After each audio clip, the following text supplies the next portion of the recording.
Okay, here to do a review for Obi-Wan Kenobi, Episode 5. This episode, by far, the best episode they put out so far. Not even close. A lot of people think they should have started with this episode. I'm not sure about that, but this is a pretty good episode, and I just want to get into it. Now, again, I can't show video because of DMCA, but let's just, look into some of the stuff here and go over it. So, basically, Reva and Vader track down Obi-Wan to Mapuzo, I think I'm saying that right, which is the mining planet where the rebels are, and he gives Reva the title of Grand Inquisitor, which we all saw coming.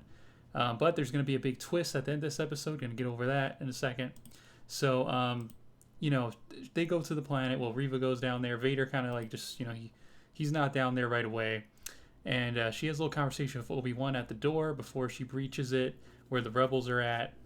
And basically, she tells him the whole thing. She was a youngling, everything we already kind of suspected, or people already, I think some of it already leaked out there. I don't know, but basically, she drops the whole thing.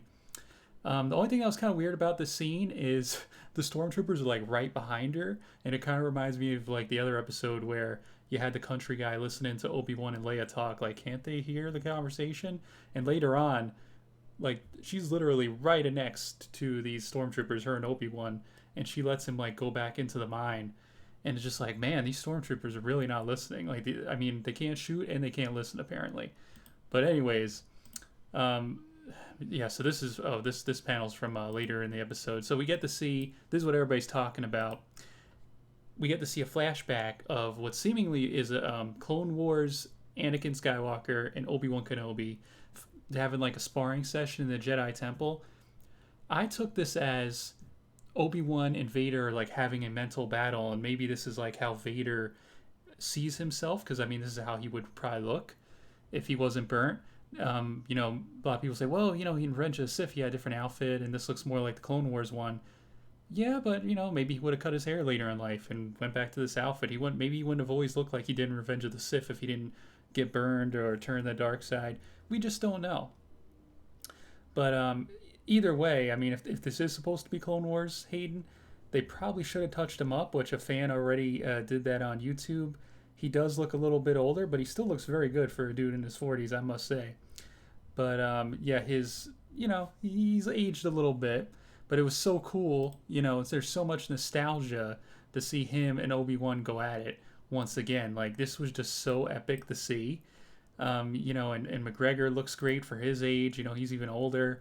And you're seeing Coruscant in the background. It was great. This was a great, and this is an on and off. I can't say it's one scene. It's like multiple scenes throughout the show where they're, having this like flashback / mental battle, and it's very great. Seeing the prequel level choreography and everything, it was something to see. Then let's see what we got here. Oh yeah, we see Anakin kill some younglings in the temple later on in the episode, and here he definitely should have looked younger, but I guess they forgot to de-age him or whatnot. But again, he looked pretty good for his age, all things considered. Let's see what we got.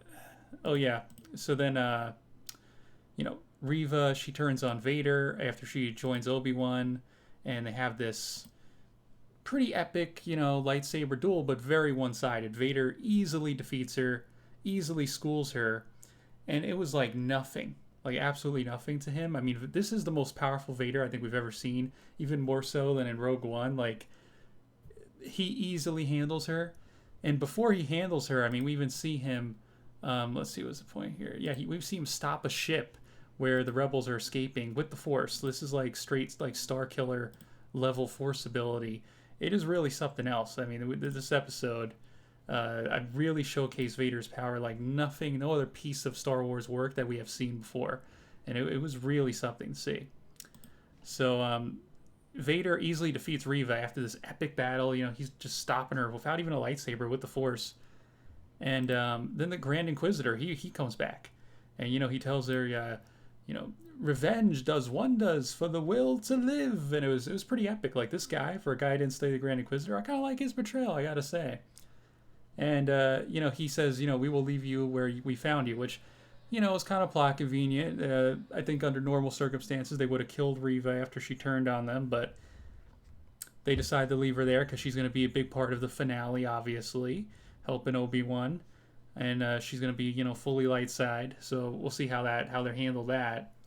Um, but it's cool to see the Grand Inquisitor finally back. Shows that they didn't fully break canon. I suspected they didn't kill him, but I wasn't 100% sure. I was like 50-50. So it's great to see him back. I like this guy.